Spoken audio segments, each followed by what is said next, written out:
Bonjour et bienvenue à vous toutes et à vous tous, j'espère que vous allez bien. Alors j'ai tenu à regarder des prédictions sur un pays que j'ai vu des informations récemment là. Alors là je vais vous faire des prédictions sur l'Angola. Donc c'est un pays qui indique qu'il va y avoir des bouleversements imminents. Donc ça pourrait signifier une période de révolte où la population risque de se soulever contre le régime actuel. Des manifestations pourraient se produire, marquant une rupture avec le passé et une quête de renouveau. Or, il va y avoir une révolution dans ce pays. Les gens qui habitent ce pays vont revendiquer des réformes et une plus grande transparence. Ils vont renverser le pouvoir. On parle de ressources, de finances au niveau de l'Angola, qui a des ressources riches en ressources naturelles, comme le pétrole et les diamants, qui pourrait chercher à stabiliser l'économie.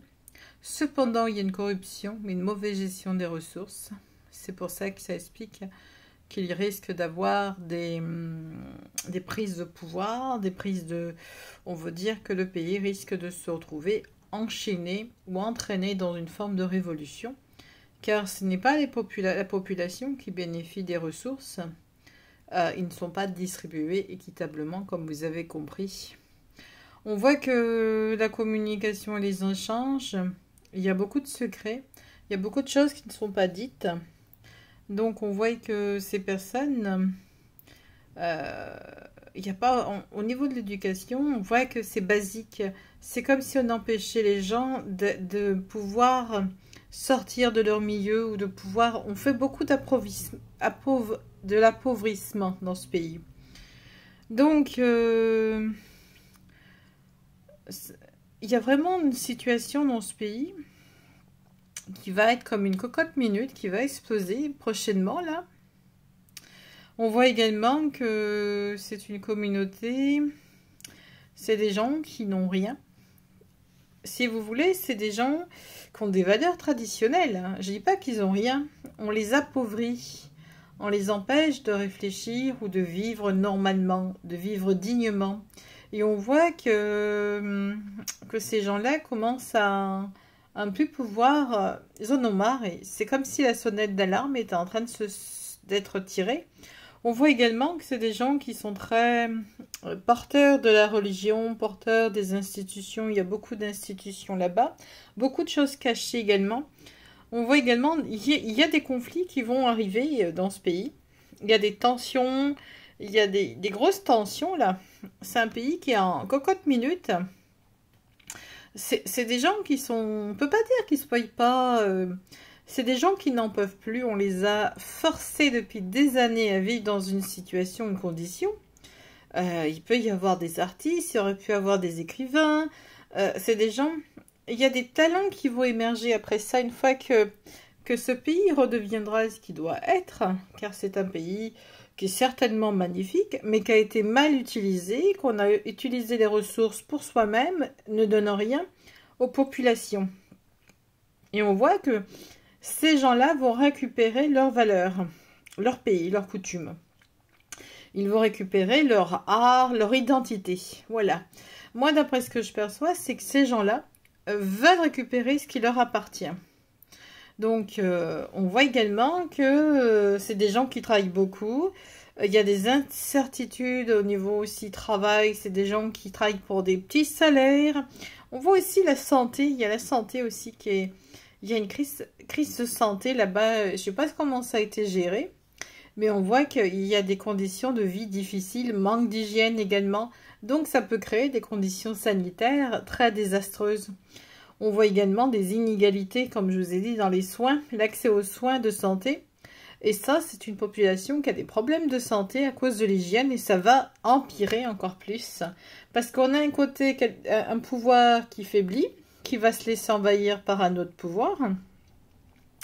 On voit qu'il va y avoir vraiment des revendications, des initiatives communautaires pour améliorer les conditions de vie des gens vulnérables, comme la santé là. Mais là, c'est vraiment au niveau de l'hygiène, il y a vraiment un problème. Moins il y a d'hygiène, plus il y a de maladies. Hein. On voit aussi que les alliances seraient dangereuses ou des dépendances pourraient se développer.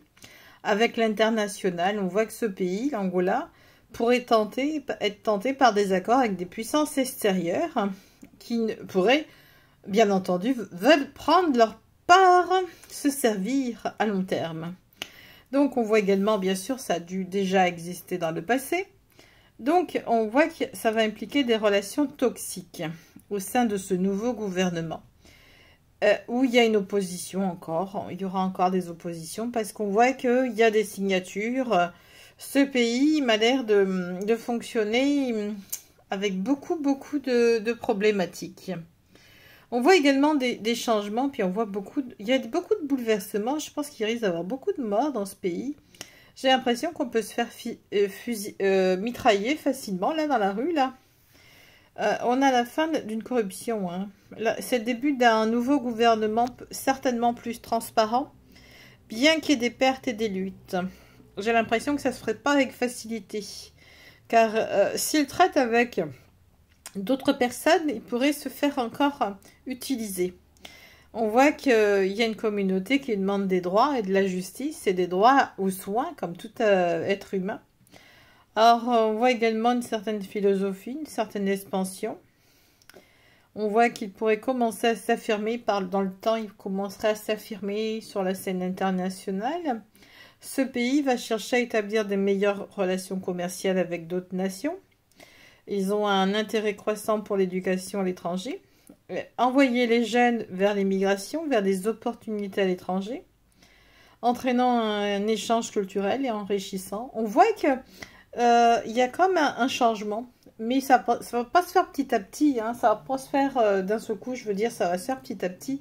On voit qu'il y a vraiment le besoin de créer autre chose, d'éradiquer tout ce qui a été jusqu'à maintenant négatif, bien que leur intérêt est vraiment, on va dire, de redonner à la population sa dignité quelque part. On voit également qu'il pourrait y avoir des nouveaux leaders, des nouvelles personnes au pouvoir. Il pourrait y avoir un changement positif pour ce pays avec des réformes significatives.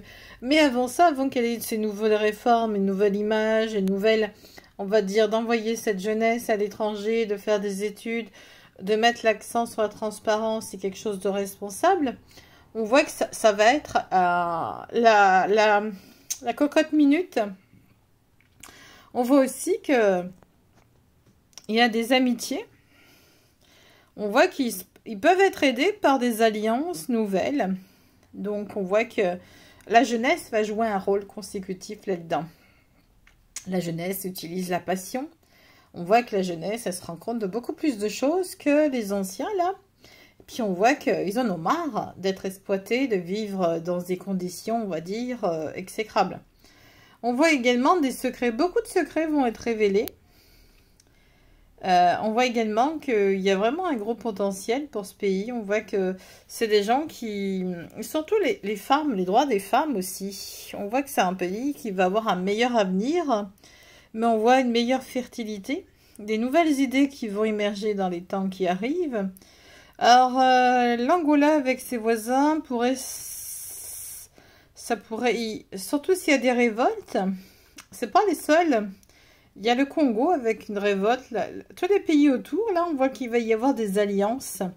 C'est comme s'ils voulaient former une alliance autour. Parce qu'on voit quand même qu'ils vont... C'est leur intérêt de former des alliances. Donc, tous ces pays vont chercher à avoir une alliance entre eux. Pour s'entraider, pour avoir... on voit bien qu'il va y avoir des... Ça va être... Autour le Congo, la Namibie, tout autour de ces nations-là, on voit qu'il va se passer quelque chose. Et puis, oui, à mon avis, ça va être mondial. Hein. Donc, on voit qu'il pourrait faire face à des pressions économiques. Parce qu'on voit que des pays riches pourraient chercher à exploiter encore les ressources naturelles de l'Angola. Ça crée des tensions et des conflits. Puis autour aussi, ça crée des conflits également. Parce qu'on voit que c'est pas le seul pays, hein, bien entendu. Il y a la déforestation qui est malheureusement inévitable. les changements climatiques qui viennent affecter le pays, des problèmes socio-économiques. On voit qu'il y a la pauvreté, quoi. Donc, des bouleversements énormes, des changements économiques.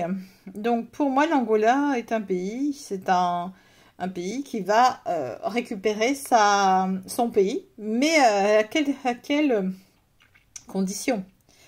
Alors, ça c'était pour l'Angola. Je vais essayer de faire pays par pays, bien entendu, pour vous en parler. Je vous dis à bientôt, mais n'hésitez pas à mettre un pouce, n'hésitez pas à prendre vos consultations en barre d'infos et n'hésitez pas à consulter le site pour toute demande. À bientôt, au revoir.